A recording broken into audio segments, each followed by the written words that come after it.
Chosen one. Listen closely with every part of your spirit. This moment is not random. Something greater is unfolding around you. It is as if the noise of the world has been silenced just so this word could reach you. This is not coincidence. It is divine alignment. You are not ordinary, and you know it. You have been set apart for a purpose beyond anything you ever imagined. You have felt this your whole life, the sense of being different, of not being able to blend in no matter how hard you tried. That is not weakness. It is a sign. The closed doors, the opportunities that slipped away, the moments of misunderstanding were not punishments. They were chisels. Every blow, every disappointment was the hand of the Creator shaping you into the design He intended from the beginning. Think back on your waiting seasons, those nights you whispered in the dark, "Why me? Lord, why this weight on my shoulders?"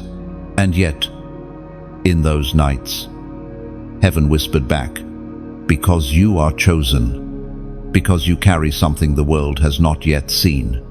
That is why you were pushed aside. That is why rejection followed you. Darkness recognized the fire within you before you even knew it was there."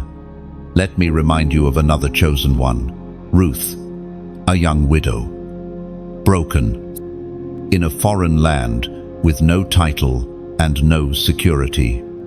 She had nothing but loyalty and faith, yet in her losses, God was weaving a destiny beyond imagination. Her life shows us this truth.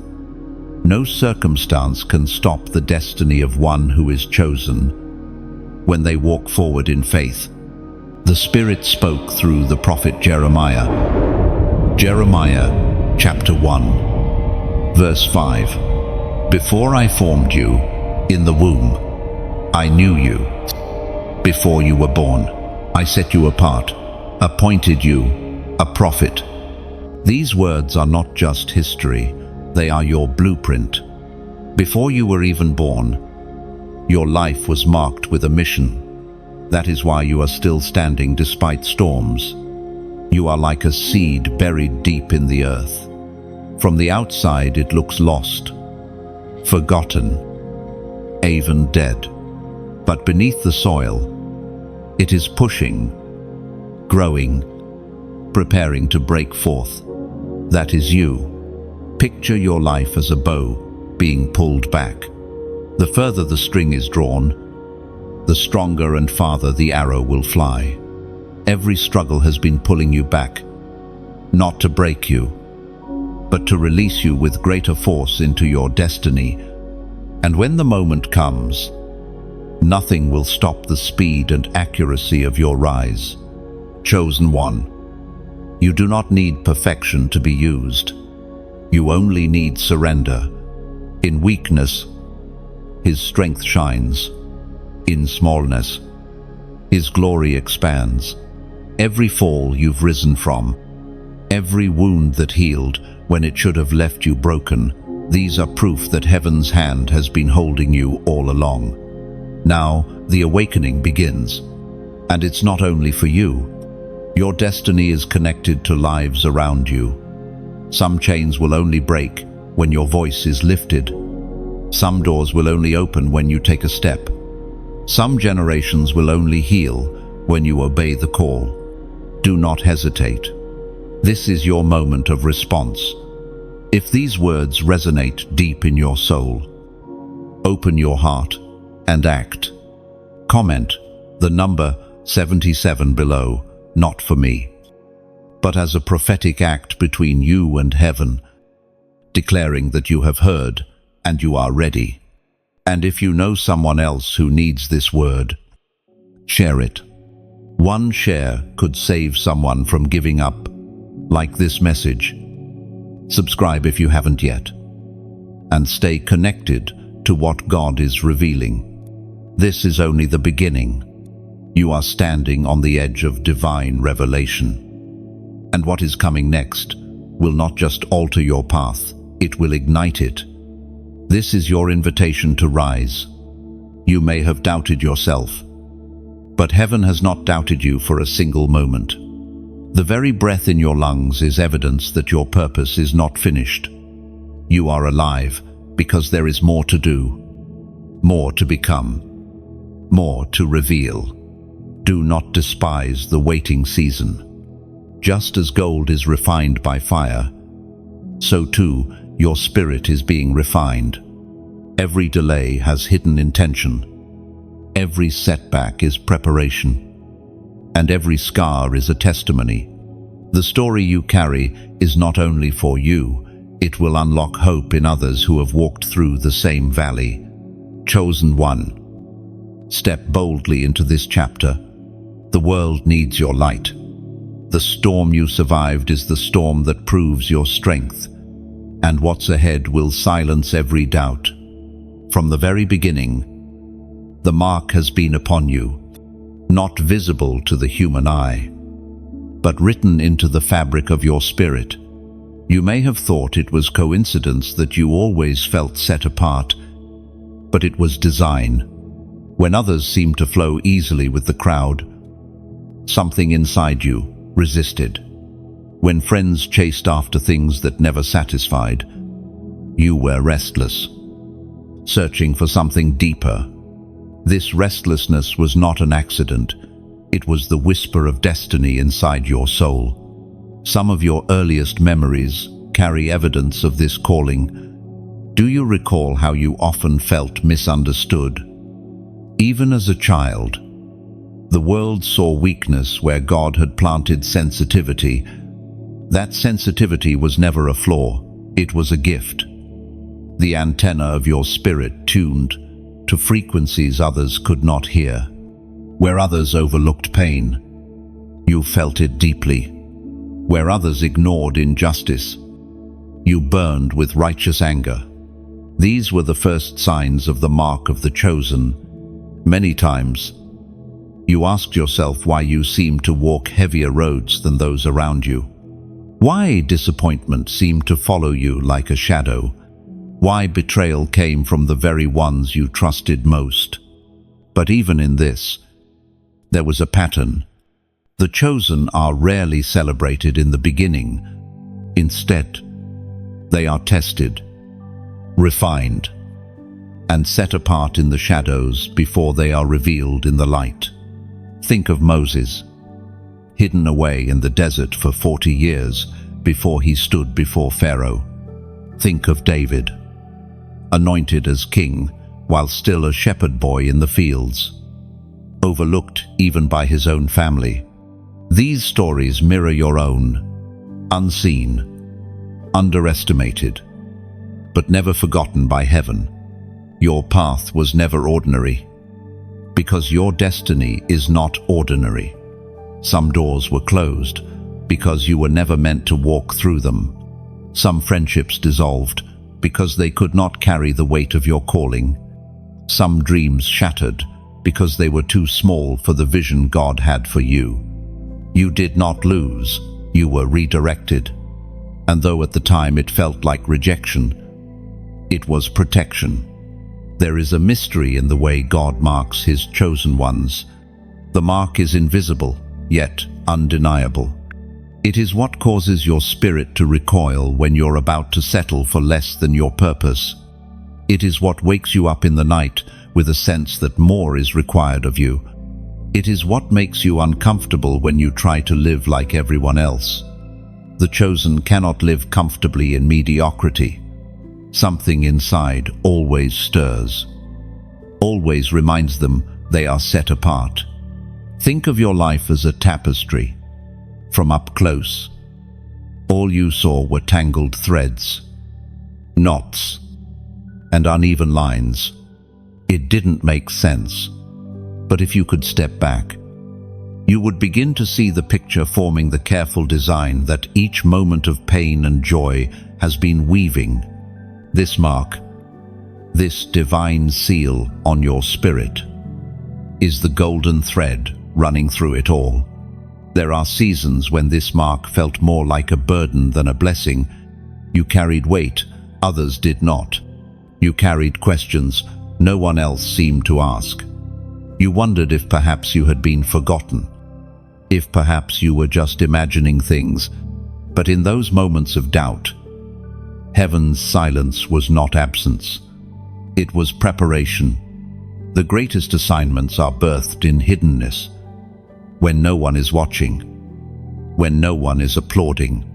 One day, what you carry will make sense to you.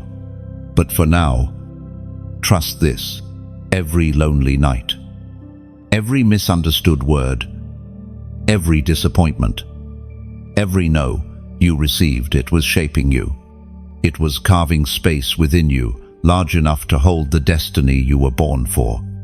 Without those seasons, you would not be able to carry the weight of what is coming. As was spoken in the sacred texts of old, Psalms chapter 118, verse 22, the stone the builders rejected has become the cornerstone. You are that stone, rejected, but chosen, overlooked, yet essential, misunderstood, yet irreplaceable, and so, chosen one. Understand this: the mark upon your life is not something you earn, nor something you can lose. It was given before your first breath. It has guided your steps. Even when you stumbled, it has preserved your life. Even when you thought all was lost, it is the invisible evidence that heaven has plans for you greater than what your eyes can see. Do not despise the difference you feel. Do not curse the weight you carry. These are the very signs that you are marked. One day, when the picture is complete, you will look back and see that nothing was wasted. Not a single tear, not a single disappointment, not a single detour. All of it was proof you were chosen from the start. You have walked through silent battles that no one else has seen. Nights when the tears would not stop. Mornings when your heart felt too heavy to rise. Moments when you questioned if there was any meaning left in your journey. But let me tell you this: none of those tears were wasted. Not one of your cries was ignored. Heaven heard every whisper, even the ones you thought were drowned out by silence. The world may have called your struggles weakness, but in reality, they were training. Every wound you endured has become a scar that tells a story. And scars are not signs of defeat. They are proof that you survived what was meant to destroy you. They are testimonies written on your very skin. Evidence that you carry strength far greater than you realized. Think of Job, who lost everything: wealth, health, family, yet refused to curse God.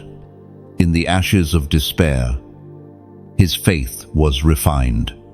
The same is true of you. What you have walked through has been fire, and yet you have not been consumed. You have been refined like gold in the furnace. The pain did not bury you, it purified you. There was a night you thought it was over. Wasn't there? That moment when you whispered in the dark, "I cannot go on." Yet here you are, not by accident, not by chance, but because God's hand held you when your strength collapsed. That night became your training ground. That breaking became your making.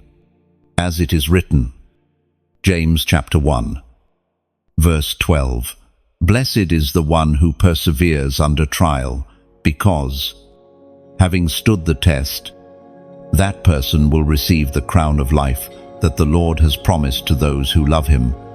This verse is not about someone far away. It is about you. You persevered when everything inside you wanted to quit. You stood when it would have been easier to fall. That perseverance has marked you for a reward far beyond anything you can see right now. Imagine your life as a garden in winter. From the surface, it looks barren, cold earth. No leaves, no blossoms, People passing by might think nothing is alive there. But underneath, life is quietly preparing. Roots are growing deeper, unseen. And when the appointed season comes, that garden will burst with life, more radiant than ever. That is you. Your hidden struggles have been strengthening unseen roots, preparing you for a harvest that will surprise even those who doubted you. Chosen one, your very presence terrifies darkness. That is why the attacks have been so intense. That is why you have felt pressure that others cannot understand, because your light is not ordinary. When you walk into a room, the atmosphere shifts. Your words carry weight. Your prayers disrupt the plans of the enemy. And so, the enemy has tried to silence you with pain. But here is the truth. Every attack against you has only awakened more power inside of you. Now I must ask you for something simple, but powerful. Leave a comment below with these 3 words: I choose light. Do not underestimate what this act means. It is more than typing. It is declaring before heaven and earth that you will not allow darkness to define your story. It is aligning your heart with the truth that even in trials, your spirit shines. Because when you declare this, you are not only affirming your choice, you are breaking agreement with the lies that told you to give up.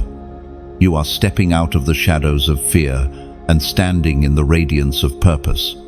And as you declare it, your words will echo back into your own soul, reminding you that you are stronger than the storm, brighter than the night, and chosen for victory. So let your scars speak, let your light burn, and let your soul rise. The silent battles were never wasted. They were proof of who you truly are. Let me remind you, silence does not mean absence. The seasons where you heard nothing were not evidence that God abandoned you. They were proof that He was strengthening your hearing. In the stillness, your spirit learned to recognize whispers others overlook. When you declare, I choose light, you are doing more than speaking words. You are training your soul. Every time you choose light over despair, light over bitterness, light over fear, you are shaping a future that darkness cannot corrupt. And one day, when you look back, you will see that every shadow you walked through was a hallway leading to glory. What was meant to break you has become the very thing that built you. Your light terrifies darkness. And this is why life has often felt like a battle you did not choose. The very presence you carry unsettles what is unholy.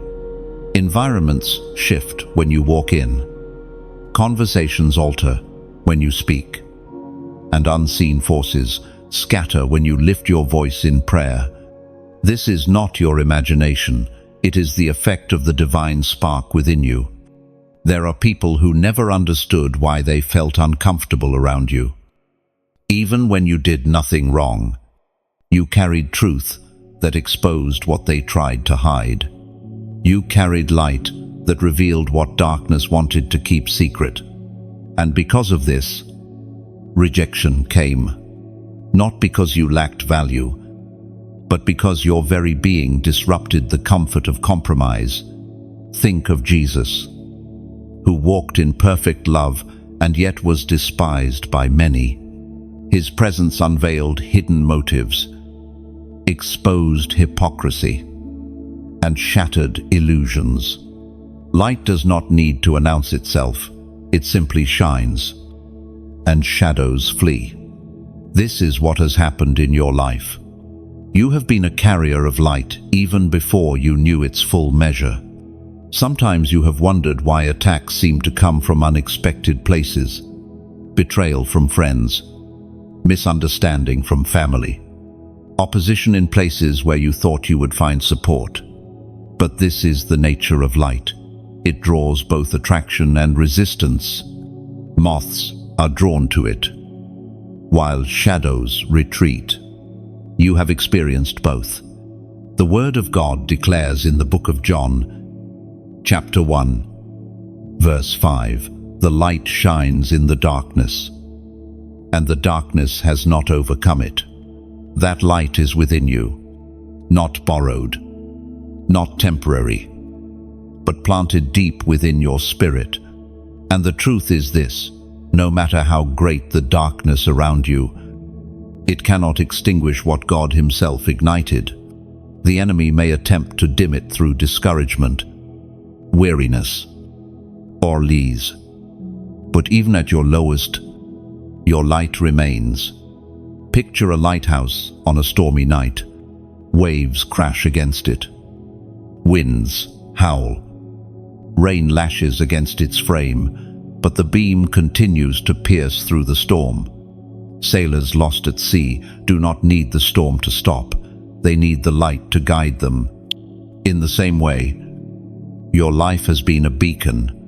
Even in seasons where you felt surrounded by chaos, others found direction simply by seeing your endurance. There is a holy intimidation that your presence carries, not because of arrogance, but because of authority. Darkness trembles when you pray. Chains weaken when you worship. Generational curses lose their grip when you declare truth. This is why resistance rises so fiercely against you, because if you fully step into the authority you carry, strongholds will crumble. It is no surprise that you have faced seasons of isolation. Light bearers are often set apart, not to punish them, but to preserve their flame. Oil lamps are refilled away from the crowd. Candles are lit in the quiet before they are carried into the dark. In the same way, your moments of solitude were not abandonment, but preparation. Sometimes you questioned your worth because you were different, but difference is the very evidence of your calling. Diamonds are not hidden among pebbles. Gold is not left in open fields.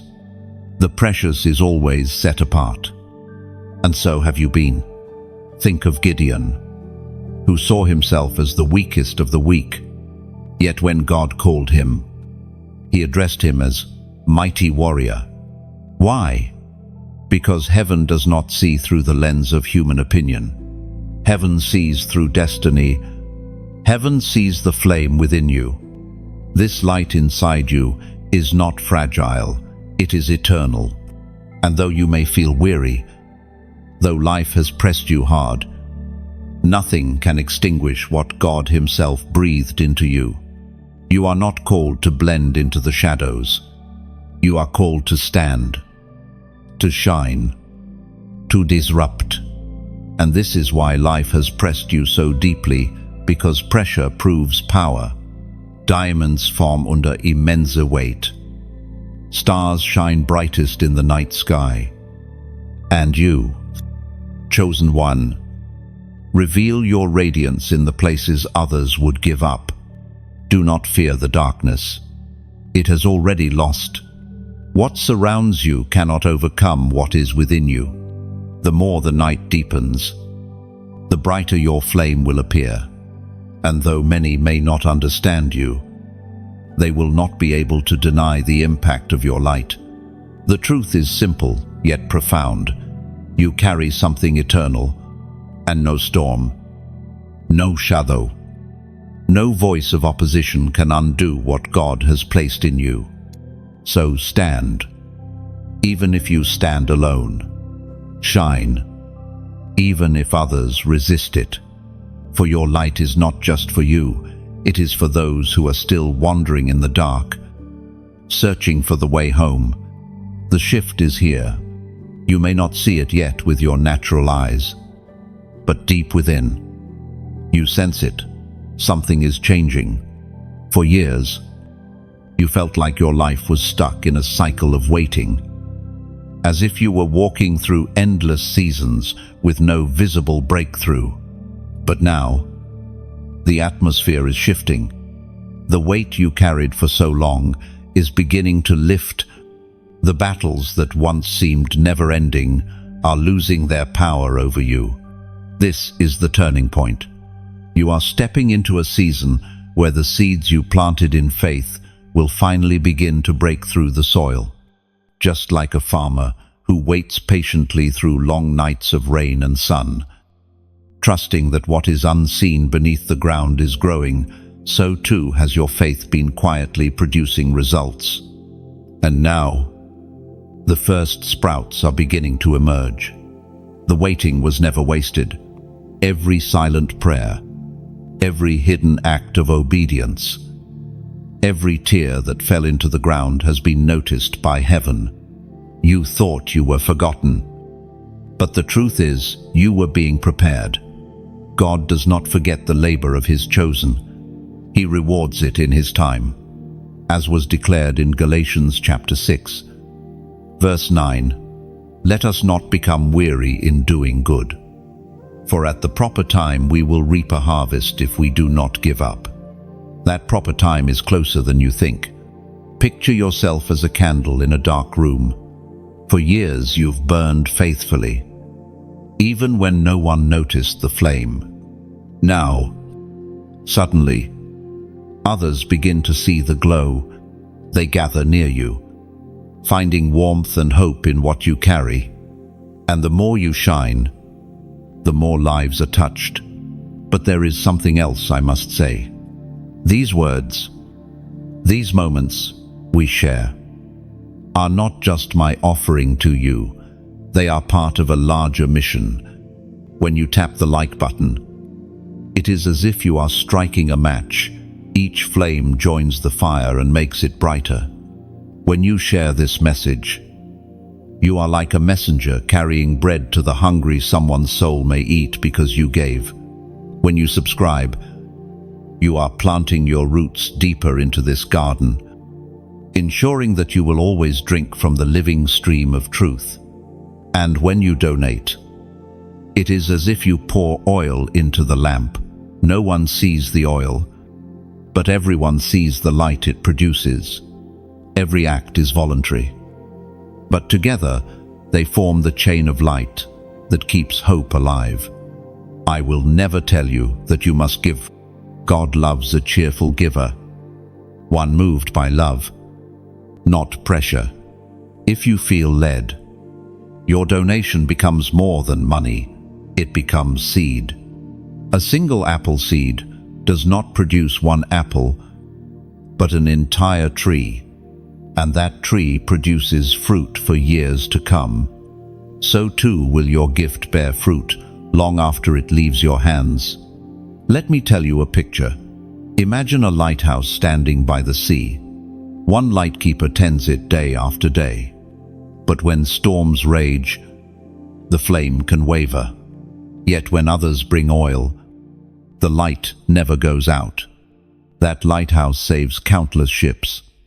In the same way, your simple act of support keeps this light burning strong, guiding people you may never meet, but whose lives will never be the same. So here we stand at the edge of change. The old is passing, the new is beginning. And your role in this is not small. You are both the carrier of light and the supporter of light. The shift is real. The seeds are breaking through. The harvest is on its way. And your flame, strengthened and supported, will not only burn brighter, it will spread farther than you ever imagined. And remember, this light never asks permission to shine. It simply does. In the same way, you don't need validation from others to step into who you are. The moment you choose to rise, the world around you adjusts, darkness shrinks, and new paths open before your feet. The seeds you've sown in faith may have looked small, but heaven multiplies what is surrendered. One act of kindness, one prayer in secret, one seed given can ripple across generations. What feels little in your hand becomes mighty in the hands of God. So walk forward without fear. The harvest ahead will not only sustain you, it will overflow to others. Your light is not only a blessing for today, it is a legacy for tomorrow. And through it, many will find hope, strength, and the courage to rise again. The signs you have been noticing are not random. You have seen patterns repeat, moments align, and whispers stir inside your soul that feel like more than coincidence. These are not tricks of the mind, they are confirmations. Heaven often speaks in patterns, in signs that appear again and again, until you pause and ask, Lord, what are you showing me? Some dismiss these moments as chance, but the chosen recognize them as divine signals. When you wake at the same hour, night after night, when you see the same number again and again, when words seem to echo across your life, it is not meaningless. These are markers reminding you that you are not walking blind. You are being guided. Think of Abraham, who looked up at the night sky and saw countless stars. God used what was in front of him to confirm the promise of descendants too numerous to count. In the same way, God uses what surrounds you to remind you of his promises. The apostle reminds us in his letter to the Corinthians, chapter 2, verse 9, what no eye has seen, what no ear has heard, and what no human mind has conceived, the things God has prepared for those who love him. These signals are glimpses into something larger than your understanding. They are cracks of light breaking through the door of your future. Imagine your journey like walking through a forest at night. It is dark, but fireflies glow here and there. Alone, one spark seems small. Together, they guide you. That is how divine signs work, individually simple, collectively revealing. Chosen one.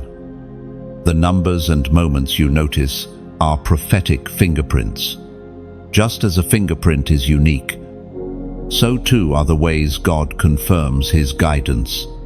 Where others see randomness, you see purpose. That is the difference of the chosen. But signs are not substitutes for faith. They encourage, but cannot replace trust. The ultimate confirmation will always be God's steady voice within you.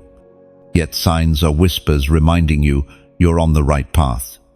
Think of Gideon, who asked for confirmation with the fleece. God did not condemn his need for assurance. Instead, he gave it, then called Gideon to move forward with courage. This is your season of confirmation. God is showing you his hand has not left your life.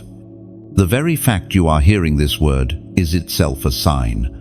Heaven aligning circumstances so you would not miss it. Now respond in a prophetic way. Comment the number 1212 below. Why this number? Because it speaks of divine order, your steps aligned, doors doubled, and promises repeated until you believe. By writing it, you declare your path is secured and your life positioned for breakthrough. When you type 1212, it is like placing a stone on the path. Later, when you look back, you will see a trail of faith marking your journey. The signs will continue to appear, because heaven is faithful. But even without them, the covenant stands. You are chosen. You are seen. You are guided.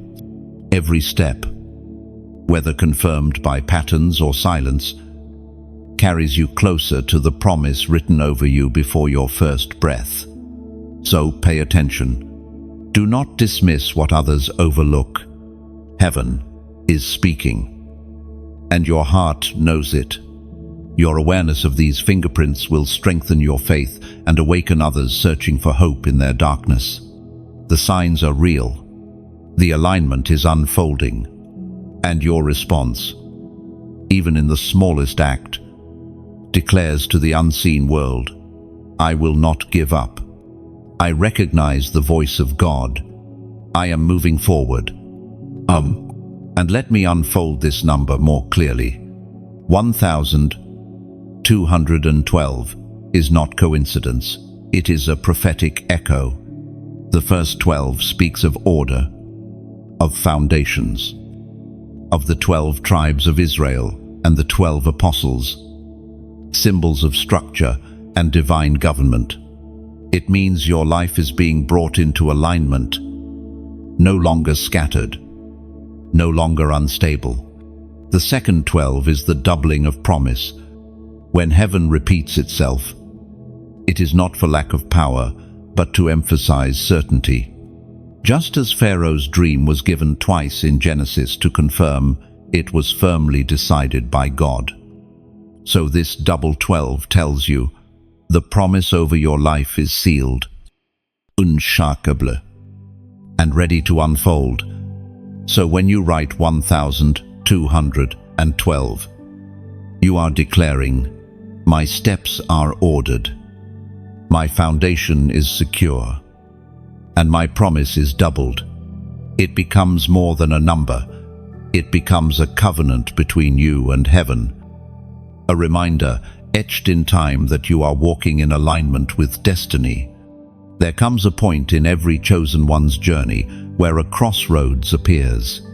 It is not a physical road, paved with stone or dirt, but a moment within the soul where two paths stretch forward, obedience or resistance. You have felt this tension many times, though you may not have recognized it for what it was. It is the weight of heaven pressing against your spirit, urging you to decide.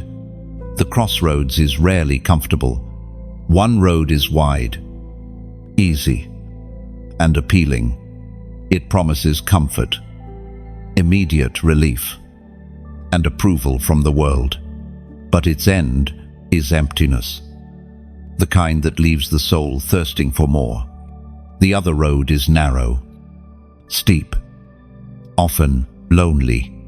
It demands surrender, faith, and courage, yet at its end is life, abundance, and fulfillment beyond measure. This choice cannot be avoided. Even silence becomes a decision. To delay is to drift. To procrastinate is to surrender ground to the darkness. That is why heaven presses so firmly at the crossroads. The longer you hesitate, the more dangerous the pull of the wide road becomes. Think of Joshua, who stood before the people and spoke plainly, "Choose this day whom you will serve." There was no middle ground, no neutral space where one could linger forever.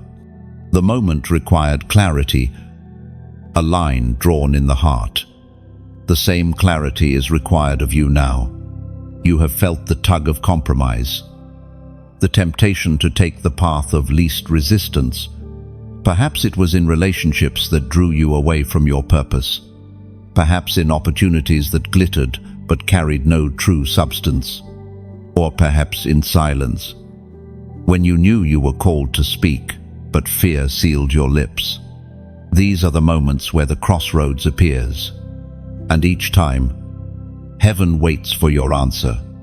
The Word of God declares in the book of Deuteronomy, chapter 30, verse 19, "This day I call the heavens and the earth as witnesses against you that I have set before you life and death, blessings and curses.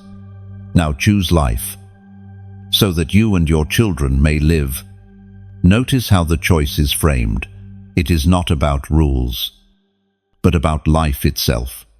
When you obey, you do not only secure your destiny, but you create a ripple that touches generations, your children, and even those spiritually connected to you will walk in the overflow of the choices you make at the crossroads.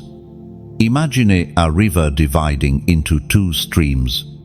One leads to stagnant pools, where water grows stale and lifeless. The other flows strong, carving valleys, nourishing fields, sustaining life for miles beyond sight. Your choice is the same. One path drains you, the other empowers you to become a source of life for countless others. There is something sacred about obedience. It may feel costly in the moment, like letting go of comfort, pride, or control, but the return is always greater than the sacrifice. Abraham left his home, not knowing where he was going, but his obedience birthed nations. Esther risked her life to approach the king, but her obedience saved her people. Jesus yielded to the will of the Father in Gethsemane, and his obedience redeemed the world. These are not just stories, they are blueprints. And your life, though different in detail, follows the same pattern. You are standing at your own Gethsemane, your own Jordan River, your own choice between two roads. And though the weight feels heavy, understand this: the strength to obey is already within you. Heaven does not demand without empowering. What is asked of you is not beyond your reach, because grace has already gone ahead to make a way. Perhaps you fear what you might lose if you say yes. Relationships may fall away. Opportunities may shift. The applause of others may grow quiet. But do not mistake loss for defeat. When you choose obedience, you are not losing, you are exchanging. You let go of what was never secure to receive what cannot be shaken. The crossroads is not just about you. There are lives waiting on the other side of your decision. People you may never meet are tied to your obedience. Just as one act of courage from Esther preserved an entire nation, your yes has the power to release freedom to others who do not yet know they are bound. So take courage. The weight of this moment is holy. It is not here to crush you, but to confirm you. Your decision will mark the next chapter of your life, not in small ways, but in ways that echo through eternity. The path of obedience is not the easiest, but it is the one carved for you from the beginning. Stand at the crossroads, and do not fear. The voice of God is clear. Choose life. Choose obedience. Choose the road that leads to destiny. There is a truth that few dare to face, but it is written plainly across the pages of time. Mercy does not remain open forever. The door of grace is wide now, but it will not always be so. Every heartbeat is a gift. Every breath, a chance. Every moment, an invitation to draw closer to God before the door begins to close. Mercy is like the morning dew at dawn. It lies gently upon the grass, fresh and abundant. But as the sun rises higher, the dew fades. It is not that the grass is no longer cared for, but that time moves forward, and what was once available in plenty begins to pass away. In the same way, you live now in the morning of mercy. The dew of grace is on your life, refreshing you, sustaining you, giving you a chance to turn fully to your calling. Yet there comes a moment when the dew dries, and choices solidify into consequences. This is not spoken to bring fear, but to awaken urgency. Too many live as if tomorrow is promised, as if opportunities will always be waiting, as if grace can be taken for granted. But the chosen know better. They recognize the weight of time. They understand that mercy extended today requires a response before it withdraws tomorrow. Think of Noah. For years, the ark was being built. Every strike of the hammer was a sermon. Every plank, a warning. Every moment, a chance for people to listen and turn. Yet when the rain finally fell, the door of the ark was shut. It was not Noah who closed it, it was God. Mercy remained open for a season, but judgment followed when the time was fulfilled. As the prophet Hosea once wrote, chapter 10, verse 12, "Sow righteousness for yourselves, reap the fruit of unfailing love, and break up your unplowed ground, for it is time to seek the Lord, until he comes and showers his righteousness on you." Notice the phrase, it is time, not tomorrow, not someday, but now. Seeking the Lord is not something to be endlessly delayed, for time itself is a gift that cannot be reclaimed once it is gone. Mercy is not weakness. It is not indulgence. It is the fierce love of God holding back what we deserve, giving us room to change, space to grow, opportunity to return.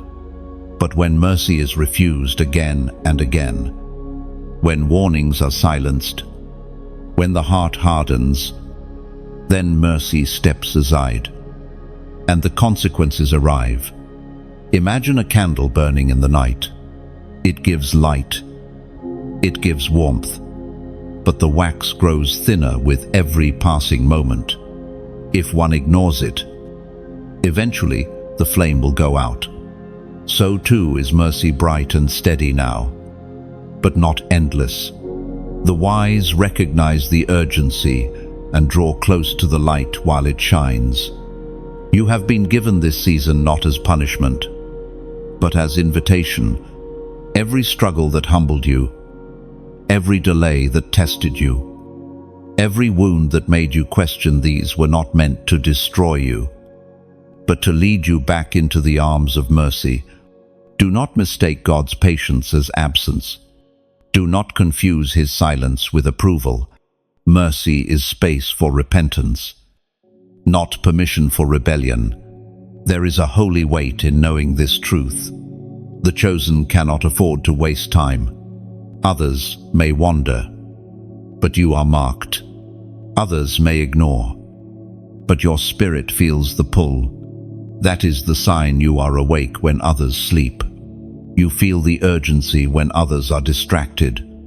Do not fear the closing of the door, but honor the gift of it still being open. Each day you live is a page yet unwritten, a chance to align yourself with the purpose written over your life. Mercy is not simply about avoiding judgment, it is about stepping into life, stepping into freedom, stepping into the destiny waiting for you. Think of your journey like a bridge. Behind you are waters of regret, mistakes, and missed chances. Ahead of you is the land of promise. Mercy is the bridge between the two. But a bridge must be crossed. It cannot be lived on forever. If you remain standing still, the opportunity is lost. So, in this moment, hear the urgency, not as condemnation, but as calling. Mercy is here. The door is open. The dew still rests on the grass. This is your moment to embrace it fully, to turn your face toward the one who has kept you through storms, and to step forward before the day breaks and the dew disappears. There is something sacred about the wilderness. It is the place where distractions fall silent, where the noise of the crowd is stripped away, where only you and God remain. Though you may have despised the loneliness, though you may have cried out for release, it was in the wilderness that heaven's voice became clear. Look back at your journey. The times when you felt abandoned were often the very moments you were being drawn closer. In solitude, your ears were sharpened. In silence, Your heart learned to listen, without the noise of people's opinions. You began to recognize the whisper of God that had always been near. Think of Elijah. After the fire, after the earthquake, after the wind, came the gentle whisper. That is how God speaks to his chosen ones, not always in the dramatic, not always in the thunder, but in the still small voice that pierces deeper than any shout. The Spirit spoke through the prophet Isaiah, chapter 30, verse 21. Whether you turn right or to the left, your ears will hear a voice behind you. This is the way. Walk in it. That verse paints your reality. Even when you have wandered, even when you stood at crossroads with confusion clouding your heart, his voice followed you. Like a shepherd guiding the sheep, that whisper has never left you. The wilderness is not punishment, it is preparation. It is where the shallow fades away and the eternal becomes real. In the wilderness, Moses encountered the burning bush. In the wilderness, David learned the songs that would carry him to the throne. In the wilderness, John the Baptist's voice grew strong, preparing the way for the Messiah. And in the wilderness, Jesus himself overcame the enemy and stepped into his ministry. Your wilderness has a purpose. It has stripped away false comforts, burned away illusions, and taught you to rely on the one who never leaves. While others feared silence, you discovered that silence is filled with God's presence. While others dreaded solitude, you found that solitude is a holy classroom where your spirit is taught directly by heaven. Imagine the wilderness like a furnace. It feels hot, suffocating, almost unbearable. Yet gold cannot shine without fire, and faith cannot mature without testing. You are not being consumed, you are being refined. The wilderness is the fire that burns away what you cannot carry into your future. And here is the beauty: you will not remain there forever. Wilderness is a passage, not a destination. It is the place between promise spoken and promise fulfilled. And while it may feel endless at times, every step in it is shaping you, deepening you, anchoring you for what lies ahead. You may feel alone, but you are not abandoned. The same God who walked with Israel through the desert by cloud and fire is the same God who walks with you now. The wilderness is where dependence becomes intimacy, where calling becomes conviction, where identity becomes unshakable. And now, I ask you to respond with a simple declaration. Type these 3 words below. Lead me. Lord. Do not underestimate the power of this. By writing it, you are echoing the posture of your heart. You are saying, even in silence, I will listen. Even in wilderness, I will follow. Even when I do not see, I will trust the voice that guides. And it is not just a phrase, it is a surrender. And surrender in the wilderness is what turns desolation into destiny. So, embrace this season. Hear the whisper. Let the wilderness shape you, not break you. For when you emerge, you will not come out empty. You will come out carrying the clarity and strength that only the wilderness can give. When you type, lead me, Lord, it is more than an act of writing, it is a step of faith. These 3 words are like opening a door inside your heart, giving God full access to guide, correct, and protect you. It is a declaration that you are willing to follow, even when you cannot see the full path. Like Abraham leaving his homeland without knowing the destination, your words become the agreement that God can take the lead.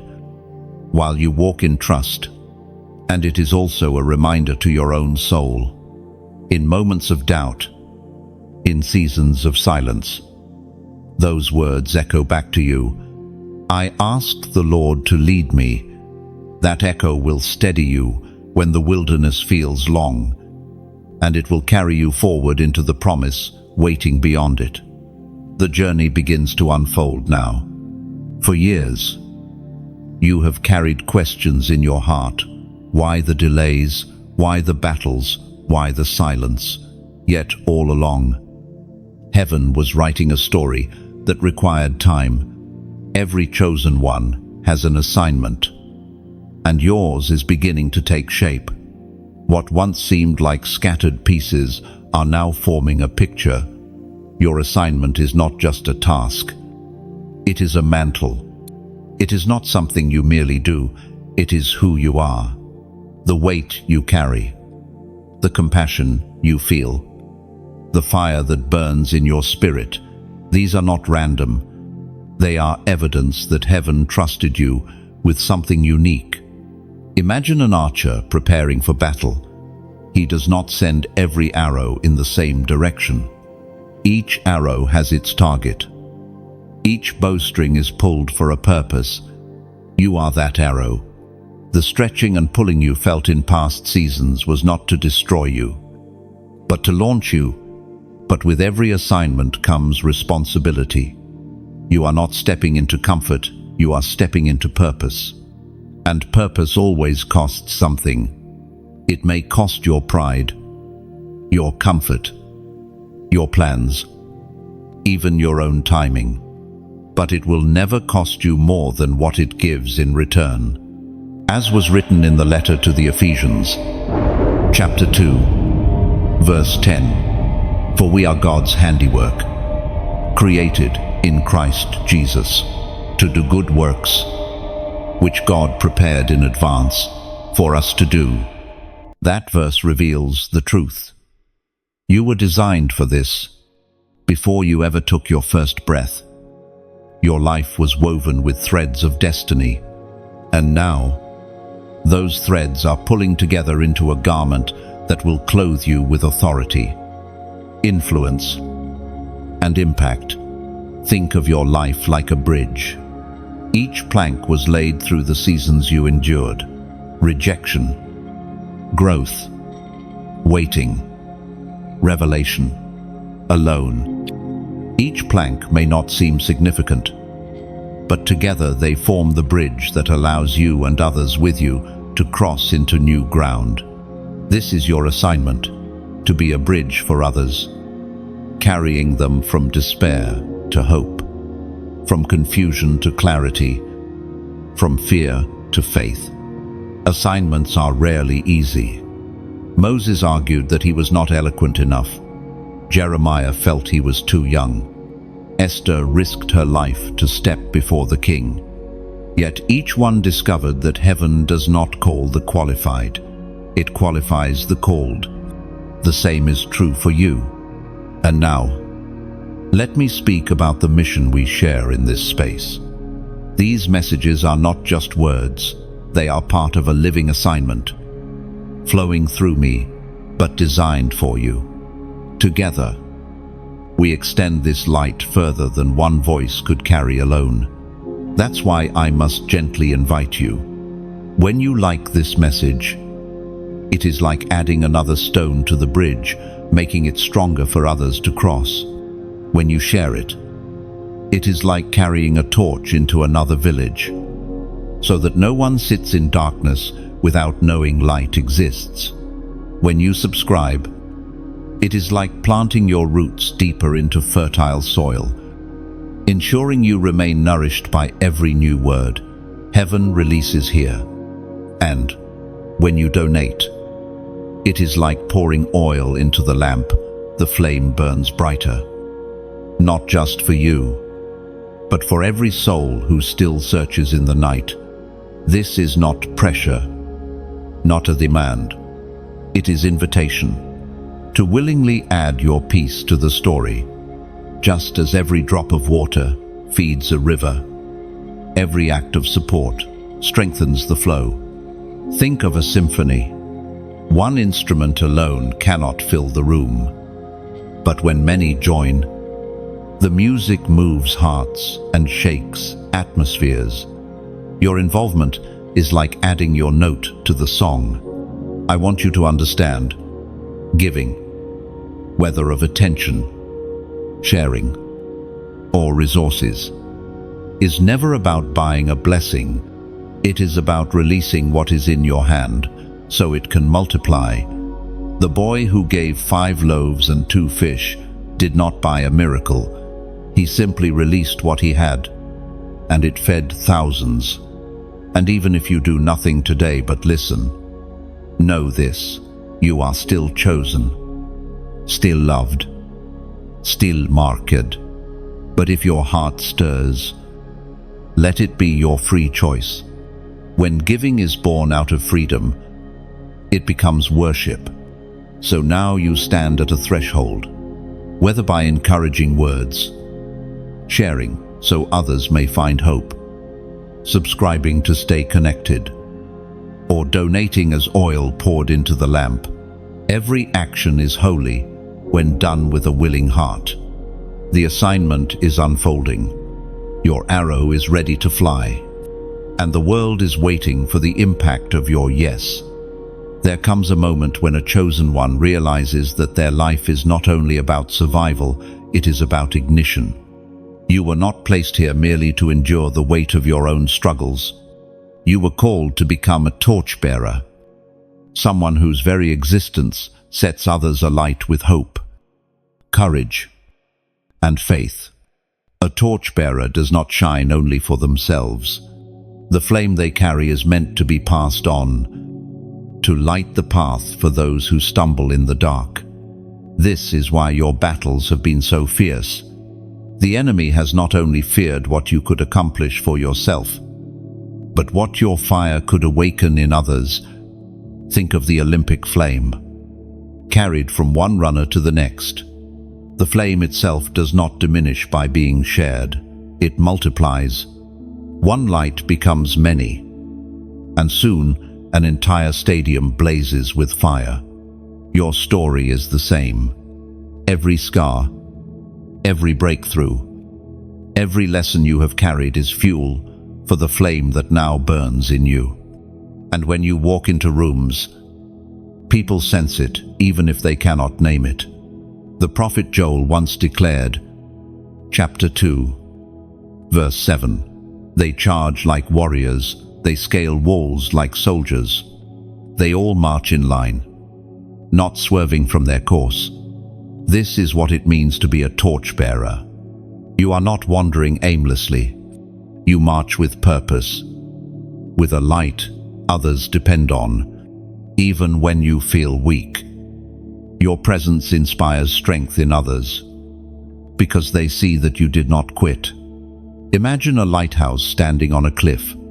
Ships at sea may never know the name of the keeper, may never meet the one who trimmed the wick and tended the flame, but they are saved because the light was faithfully kept.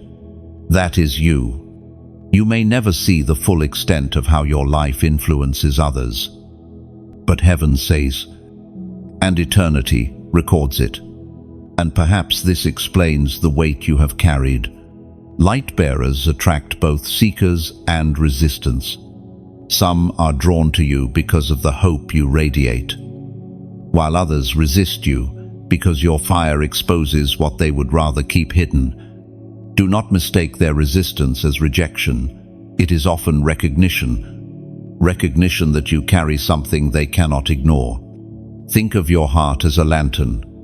It may have been cracked by disappointment, stained by sorrow, or chipped by betrayal, but the flame inside still burns.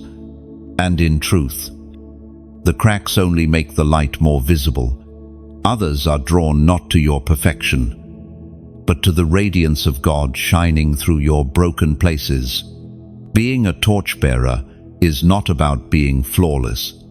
It is about being faithful to keep the fire alive, faithful to stand in the night, faithful to lift the light even when your own arms grow tired. And in those moments, heaven itself strengthens you. Angels ministered to Jesus in the wilderness. Strength will also come to you in your weariness. Your influence is greater than you think. That quiet word of encouragement you gave, it was a spark in someone's dying fire. That testimony you shared, it was oil poured into another's lamp. That simple prayer you whispered over someone, it became the shield that kept them standing when they were about to fall. You have become a torchbearer because you endured the fire. Fire that could have consumed you has instead refined you. And now, you carry the flame not as a burden, but as a crown. Think of the image of a relay race.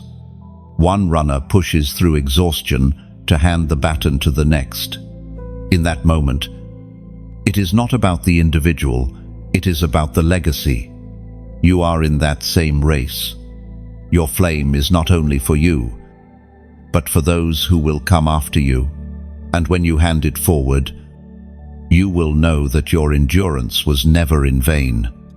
The chosen always carry more than themselves. That is the mark of the torchbearer. Your light has been entrusted to you so that darkness cannot claim the ground around you. And every time you step forward, you take territory back from the night. So stand firm. Even when the wind blows, keep the flame alive. Even when you feel tired, because what you carry is not fragile, it is eternal. And as long as you choose to lift it, the darkness can never win. You are a torchbearer. You are the evidence that fire still burns, that hope still lives, that God still chooses vessels of light. And through you, many will find their way home. There are moments in your journey when God does more than whisper. He seals something over your life. A seal is different from a sign. A sign points the way, but a seal locks a covenant into place. When heaven seals you, no hand on earth and no power in darkness can undo it. Chosen one, you have been walking through seasons of testing, stretching, refining, but now a new reality is unfolding. You are being marked for completion and new beginnings. What once felt like cycles of loss are now transforming into cycles of restoration. Where you were emptied, you will be filled. Where you were broken, you will be rebuilt. Where you thought it was the end, heaven was only preparing a greater beginning. Think of the story of Daniel in the lion's den. The king placed his seal on the stone, declaring no one could remove it. To the world, it looked like Daniel's story was sealed with defeat. But heaven had placed another seal on Daniel: protection, favor, and destiny. That seal proved stronger than any decree of men, and Daniel walked out unharmed. In the same way, the seal of God rests on you, stronger than every voice that declared you finished. The Apostle Paul reminds us in the letter to the Ephesians, chapter 1, verse 13, "When you believed, you were marked in him with a seal, the promised Holy Spirit." That seal is not temporary. It does not fade with time. It does not vanish when storms come. It remains as evidence that you belong, that you are chosen, that your destiny cannot be stolen. Picture your life as a scroll. For years, it remained rolled up, its contents hidden, waiting for the appointed moment.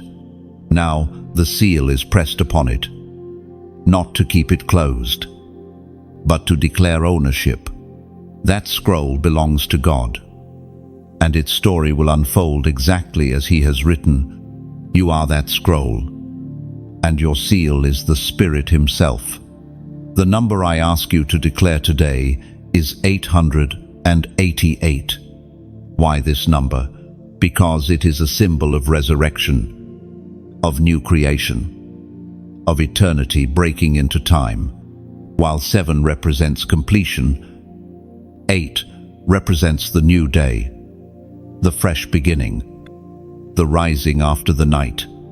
And the triple repetition of 8 is heaven's emphatic reminder: your old season has ended. Your new chapter has begun. And what is rising cannot be stopped. When you type 888, you are declaring, I agree with heaven's seal on my life. I step into my new beginning. I embrace resurrection power over every part of my journey. It is not superstition, it is a prophetic act of agreement. A way of saying yes to what has already been marked over you. Consider a potter shaping clay. There is a moment when the vessel is formed and ready, and the potter presses his mark into it. That mark declares 2 truths. This vessel belongs to me, and this vessel is complete for use. That is what the seal of God has done for you. It has declared ownership, and it has declared readiness. You may feel unfinished, but heaven says you are prepared. You may feel unworthy, but heaven says you are chosen. You may feel broken, but heaven says you are whole. The seal is stronger than your feelings, stronger than your doubts, stronger than your past. Think of the butterfly, once trapped inside the cocoon, unseen, hidden, and still, but when the appointed time comes, the seal of the cocoon breaks, and the butterfly emerges, carrying beauty and freedom that could never be seen in its old form. This is the picture of your season. You are not returning to what you once were. You are stepping into what you were always meant to become. The wilderness behind you, the waiting, the nights of silence, they were all part of the cocoon. But the seal of 888 declares that the breaking has come, and the new wings are ready. Do not underestimate this shift. When heaven seals, no accusation can break it. When heaven seals, no delay can erase it. When heaven seals, no enemy can undo it. You are sealed for destiny, sealed for newness, sealed for resurrection. So today, let your act of faith align with this truth. Write 888 below as your declaration. Let it be a marker not only on this page, but in your spirit. Every time you see it, remember that you are living proof that endings are not endings at all. They are beginnings in disguise. The seal has been set. The new day has come. The story that once felt buried is now unfolding with power and beauty. And you will walk forward, not as one uncertain, but as one sealed, marked, and chosen for eternity's purpose. Every assignment worth carrying attracts resistance, and the greater the assignment, the greater the intensity of opposition. This is not because you are weak, but because you are dangerous to the kingdom of darkness. You may have wondered why your battles felt fiercer than those around you. It is because your destiny is weightier than theirs. Spiritual warfare intensifies the moment you begin to step closer to what God has ordained for you. The enemy cannot create destiny, so his only weapon is to distract, delay, and discourage. He seeks to blind you with lies, to overwhelm you with fear, to bury you in shame. But every strike of opposition is also a confirmation you are advancing. Think of Nehemiah, rebuilding the walls of Jerusalem. As long as the stones lay scattered, the enemy remained quiet. But the moment Nehemiah began to build, opposition arose. Accusations were hurled. Threats were made. Enemies gathered. Yet Nehemiah continued with a sword in one hand and a trowel in the other. This is the posture of the chosen. You build and you battle, often at the same time. The Word of God declares in the book of Isaiah, chapter 54, verse 17, "No weapon forged against you will prevail, and you will refute every tongue that accuses you. This is the heritage of the servants of the Lord, and this is their vindication from me, declares the Lord." Notice the promise. Weapons may be formed, attacks may come, but none will succeed. Opposition is not absence of God's favor, it is evidence of it. If you were not a threat, you would not be a target. Imagine a flame in the night. The stronger the wind blows, the brighter the flame flickers and spreads. That is your life. The very resistance that tried to snuff you out has only revealed the depth of your endurance. You are still here. You are still standing. And every time you rise, darkness trembles. Spiritual warfare does not only happen in the visible realm, much of it unfolds in the unseen thoughts, temptations, pressures. Sometimes the fiercest battles are the ones fought in the mind. Doubt whispers, fear rises, anxiety presses in. But even here, victory is promised, for the mind of the chosen is renewed daily, anchored in truth that cannot be shaken. Think of David facing Goliath. The giant taunted him, mocked him, belittled him, yet David was not intimidated, because his perspective was different. While others saw a giant too large to fight, David saw a target too large to miss. That shift of perspective is what sustains you in warfare. You do not see opposition as the end. You see it as an opportunity for God's strength to be revealed. And yet, spiritual warfare is not without cost. It wearies the flesh. It isolates the heart. It tests resolve. This is why chosen ones must learn to draw strength from the source that never runs dry. Your victory does not come from striving harder, but from abiding deeper. Picture a tree in a storm. Its branches may thrash, its leaves may scatter, but its roots, hidden deep, hold firm. The storm cannot uproot what is anchored. In the same way, your life is rooted in the eternal. The winds may howl, the rains may fall, but your foundation remains unshaken. Every attack you have endured has trained your hands for battle. Every hardship has sharpened your discernment. Every night of wrestling has increased your authority. The chosen are not victims of warfare, they are warriors shaped by it. Do not despise the intensity of your battles. They are not signs of weakness, but of significance. The enemy fights hardest where he fears the most. And if your life has drawn such relentless resistance, it is because your light is destined to expose great darkness. And so, understand this. The warfare you face is not about your past, it is about your future. It is not punishment, it is preparation. It is not evidence of defeat, it is proof of destiny. You are a warrior, clothed in light, carrying a flame that cannot be extinguished. And no matter how fierce the opposition becomes, you are already on the side of victory. For the one who called you is greater than every voice, every weapon, every storm. And remember, this warfare is temporary.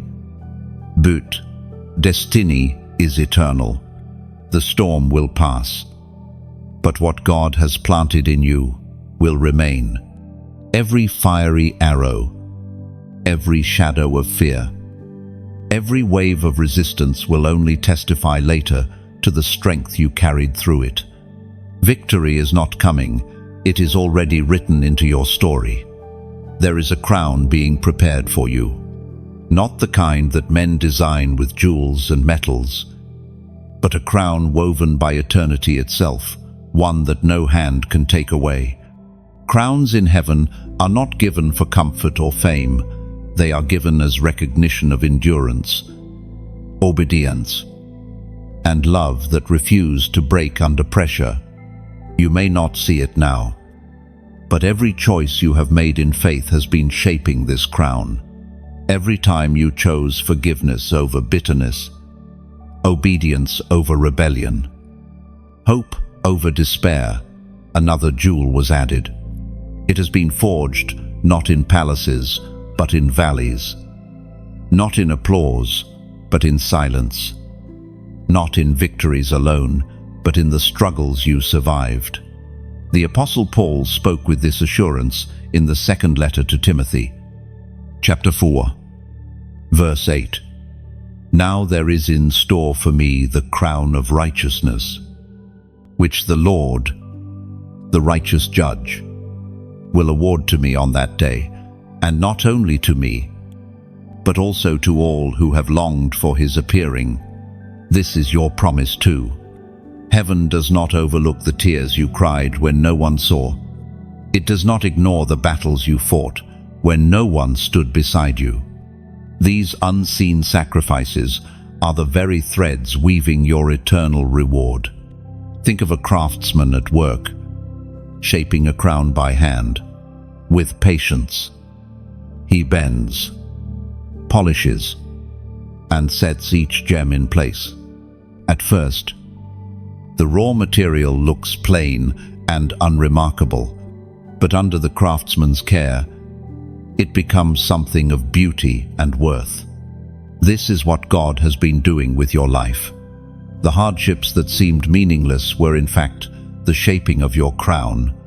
To be crowned with glory means more than recognition. It means authority. A crown is a symbol that the season of testing is complete, and the season of reigning has begun. For you, this does not simply mean power, it means responsibility.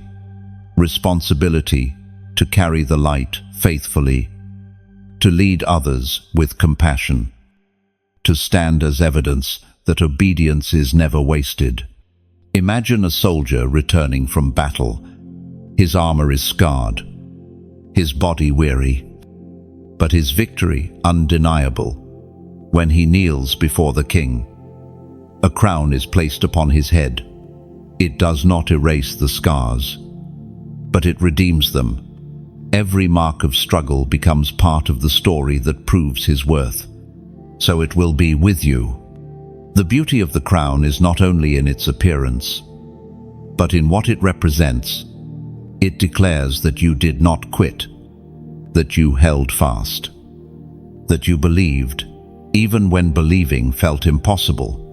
It is not the crown of the proud, but the crown of the faithful. And though this crown is eternal, even now you carry a measure of its weight. When others look at you, they see resilience. When they hear your voice, they sense authority. When they encounter your presence, they feel hope. These are glimpses of the glory already resting on you. Think also of how a crown is placed not in the hand, but on the head. This is significant. It rests where your thoughts dwell, where your vision directs, where your identity resides.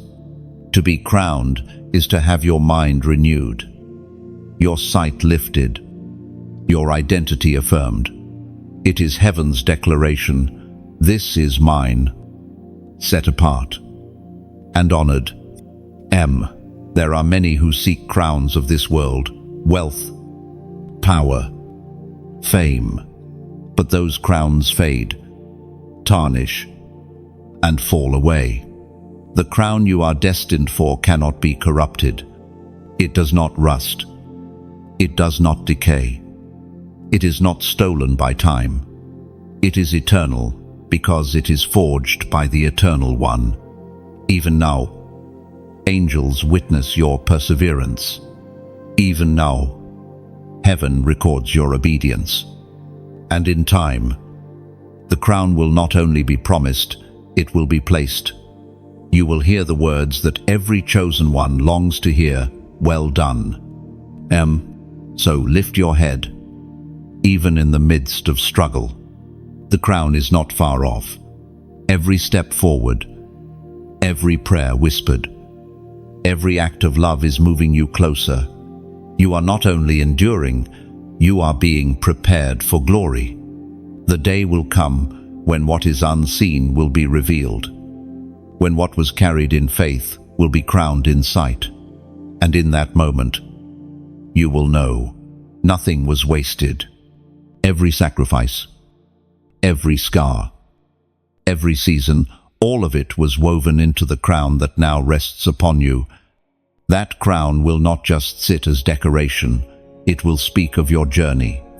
It will testify that you endured, that you believed, that you rose again and again, and now, heaven has honored your perseverance with eternal glory. Every chosen one carries not just a personal story, but a legacy. What you walk through does not end with you.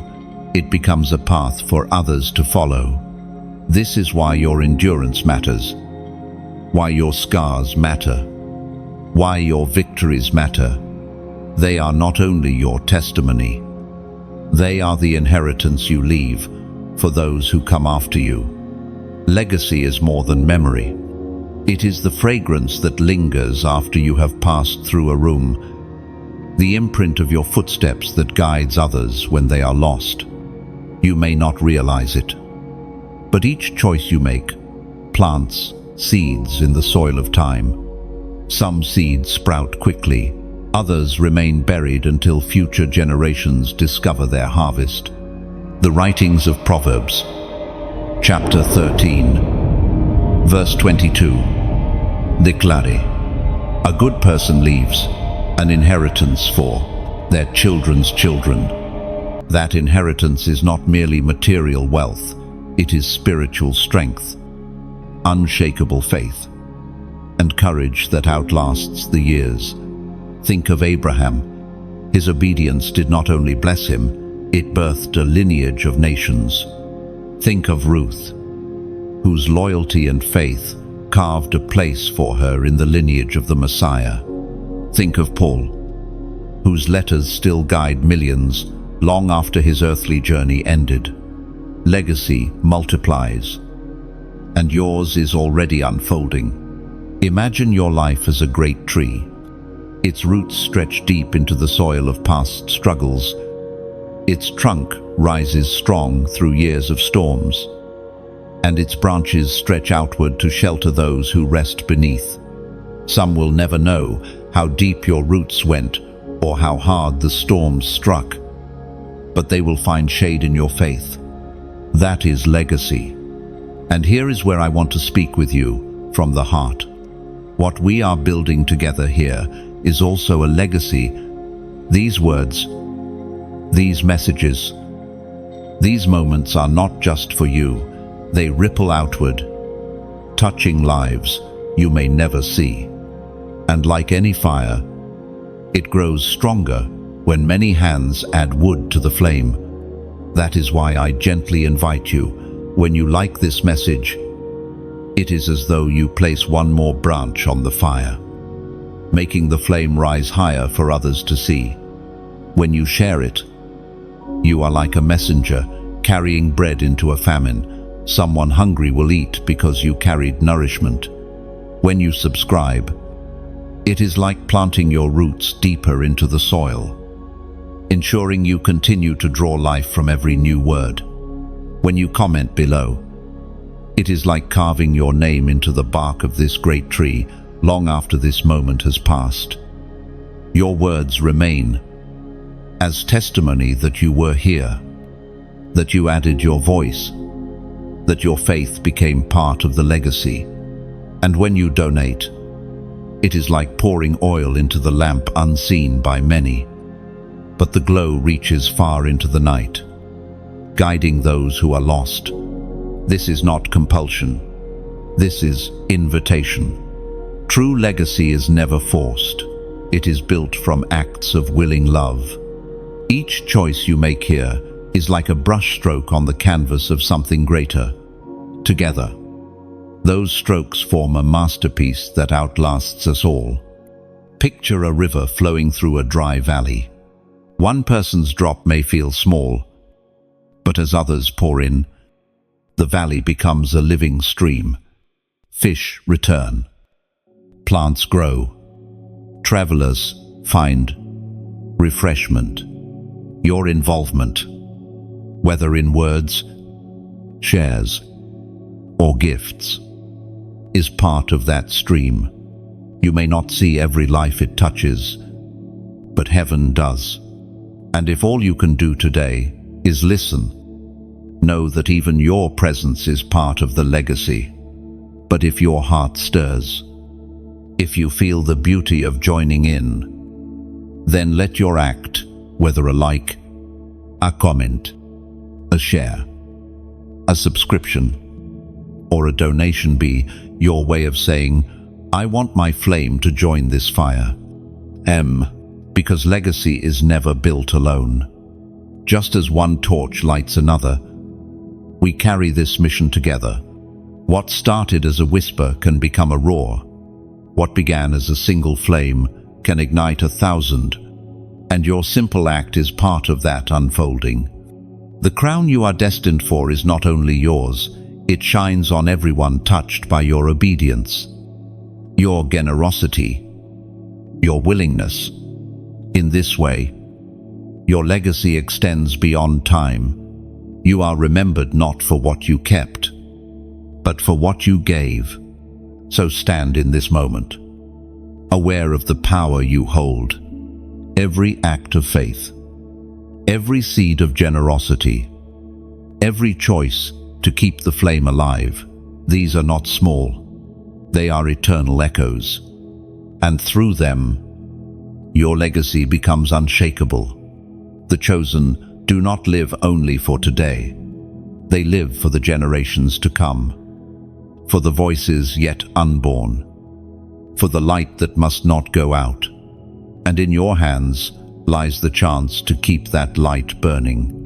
The final stretch is always the hardest. When runners enter the last lap of the race, their bodies scream for rest, their lungs burn, and their legs feel heavy. Yet it is precisely in this final lap that the victory is decided. Many start well, but only those who endure to the end cross the finish line crowned in triumph. You are in such a place now, the last march toward your destiny. You may feel weary, worn by years of waiting, stretched by battles, pressed by trials that never seem to relent, and yet you are still here. This alone is proof that heaven's strength has carried you further than your own could have. The very fact that you are standing in this season is evidence that grace has been your sustenance. Think of Israel, wandering in the desert for 40 years. The journey was long, the terrain was harsh, and many grew discouraged. Yet at last, they stood at the border of the promised land. Only one step separated wilderness from fulfillment, but that final step demanded faith greater than the ones before. For giants still lived in the land, and the walls were high. It was not enough to endure the desert. They had to believe that what God had promised, He would also deliver. Your life reflects this same truth. You have endured the wilderness, carried the weight, and pressed through the battles. And now, the giants you face are not signs of defeat. They are signs that the promise is near. Giants do not guard empty fields. They guard treasures. The resistance before you is not a barrier to keep you out, but confirmation that you are closer than ever to your breakthrough. The book of Hebrews, chapter 10, Verse 36. Declares, you need to persevere so that when you have done God's will, you will receive what He has promised. This is the call for you now. Persevere. Do not stop at the edge of your inheritance. Do not let weariness rob you of what years of faithfulness have built. The last march may be the hardest, but it is also the shortest. You have covered most of the distance already. The end is nearer than you think. Imagine a woman in labor. The contractions intensify near delivery, sharper and more painful than before. Yet those final moments of agony are not signs of failure. They are the proof that life is about to emerge. So too are your current trials. They are the final contractions, the last push before destiny is born. In these moments, faith must rise higher than fear. You cannot rely on what your eyes see, for they may still show walls and giants. You must rely on the voice that has never failed you, the God who has always sustained you. He did not bring you this far to abandon you now. Think of Joshua and Caleb, who stood firm while others trembled. Their eyes were not fixed on the size of the giants, but on the size of their God. That same spirit rests upon you now. It whispers within your soul, do not quit. Do not turn back. The land is yours. You may feel like a runner at the end of their strength. But remember this, the greatest victories are often won in weakness. When your strength runs out, His begins. When your legs falter, His Spirit carries. When your breath fails, His wind sustains. Even the scars you carry are part of your preparation. A soldier who enters the final battle already bears marks from previous wars. Those scars are not signs of weakness. They are proof of resilience. You have been prepared for this moment through everything you have endured. The final march is not about speed, it is about persistence. Step by step, even if slow, you will cross the line. And when you do, the fullness of what God has promised will be revealed. So lift your head, even in exhaustion. Let hope steady your steps. For you are not merely surviving this last stretch, you are advancing toward destiny. And every step forward is a declaration that nothing will stop the fulfillment written over your life. You are closer than you have ever been. The promise is not behind you, nor is it distant. It is before you, just beyond the final press, waiting for your faith to reach out and claim it. This is your last march. Do not fear the giants. Do not bow to the walls. Walk forward, for the land already belongs to you. And when you enter it, you will know every tear, every prayer, every battle was worth the journey. The journey of the chosen always leads to fulfillment. It does not end in emptiness. For the God who begins a work is faithful to complete it. You may have doubted along the way. You may have stumbled, wept, and even cried out in despair. Yet none of it was wasted. Every step, every delay, every detour has brought you here to the place where promise turns into reality. Fulfillment is not merely about receiving what you asked for. It is about becoming who you were always meant to be. What once felt like fragments now forms a whole. What once seemed broken now shines as a mosaic. What once felt impossible now becomes the testimony that all things are possible with God. Think of Joseph, the pit, the prison, the betrayals. All of it pointed toward the palace. And when he stood in the place of fulfillment, he could look back and say, "You intended to harm me, but God intended it for good." That is the language of destiny. It does not deny the pain, but it redeems it.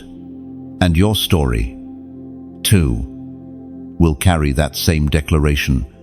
The writings of Romans, chapter 8, verse 28, remind us, "And we know that in all things God works for the good of those who love him, who have been called according to his purpose." This verse does not say some things, but all things, the losses, the victories, the tears, the laughter, all have been woven into a tapestry of purpose. Fulfillment is the moment you see that tapestry in its fullness and realize nothing was wasted. Imagine standing at the top of a mountain after a long climb. The path was steep, your body weary, the rocks sharp beneath your feet. At times you wondered if you would ever reach the summit. But now, as you look out across the horizon, the view takes your breath away. Every painful step is forgotten in the glory of what you see. That is what fulfillment feels like. Fulfillment also carries responsibility. When promise turns into reality, the chosen do not sit back in comfort. They rise to serve with greater purpose. The gift you carry is not only for you, it is for those who will be healed, guided, and inspired through your life. Fulfillment is never selfish, it overflows. Think of Esther, crowned as queen. Her position was not for her comfort alone, but for the salvation of her people. Think of David, seated on the throne. His reign was not merely about honor, but about leading Israel into victory. Your fulfillment, too, will not stop with you. It will ripple outward, touching lives you may never know. And though fulfillment feels like an ending, it is truly another beginning.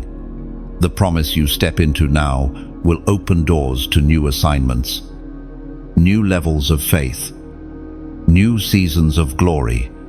Fulfillment is not the closing of your story, it is the launching pad for greater things. You are not the same person who began this journey. The waiting has deepened your faith. The struggles have sharpened your spirit. The wilderness has anchored your identity. You stand now, not as one uncertain, but as one proven. Heaven itself testifies that you are chosen, sealed, and ready. Picture a crown placed gently upon your head, not made of gold that fades, but of glory that endures. Angels surround, witnesses applaud, and heaven smiles. This is fulfillment, not in the applause of men, but in the affirmation of God. The words you will hear will make every sacrifice worth it. Well done. And from this place, your life becomes a beacon. Others will see the evidence of God's faithfulness in you and realize that their own journey, though hard, is leading toward fulfillment too. You will not only rejoice in your promise, you will become a signpost for others still climbing. So, let peace settle in your spirit. The striving can cease. The wandering can end. For you have arrived at the place designed for you from the beginning, not by accident, not by coincidence, but by divine orchestration. The promise has manifested, the testimony is complete, and you, chosen one, stand as living proof that God is faithful to his word. Fulfillment is not the closing of your journey, it is the opening of eternity's chapter. What you hold now is not fragile, it is everlasting. Every prayer has been gathered, every tear redeemed, every waiting moment transformed into beauty. And as you step forward, remember, you are not only fulfilled, you are commissioned. The crown is yours, but so is the call to shine it forth. What God has completed in you will now echo through generations to come. And now we arrive at the close of this journey together. But endings are never truly endings. They are doorways into something greater. What you have received here is not only for this moment, it is a flame to carry into tomorrow. If these words stirred something deep within you, I invite you gently when you like this message. It is like adding one more spark to a fire that refuses to go out. When you share it, it is like passing a torch into another village, where someone is waiting in darkness for a glimpse of light. When you subscribe, it is like planting your roots into a living stream, ensuring you remain connected to fresh waters every time they flow. When you comment below, it is like carving your name into a stone along the path, leaving behind a marker that says, "I walked this way, I believed." And when you donate, it is like pouring oil into the lamp. Your gift may be unseen, but its glow stretches far beyond your reach, guiding lives you will never meet. None of this is demanded of you. Legacy is built only by willing hearts, never by force. What you choose to give, in any form, becomes part of something larger, a symphony of voices, a river of light, a community of chosen ones standing together. So as we close, remember, you are not only the listener, you are the builder. Every action you take, whether quiet or bold, extends the reach of this flame, and in doing so, you take your place in the unfolding story, a story greater than any one voice, yet made whole by each willing heart. This is your moment to carry the light forward. What began here does not end, it lives on in you.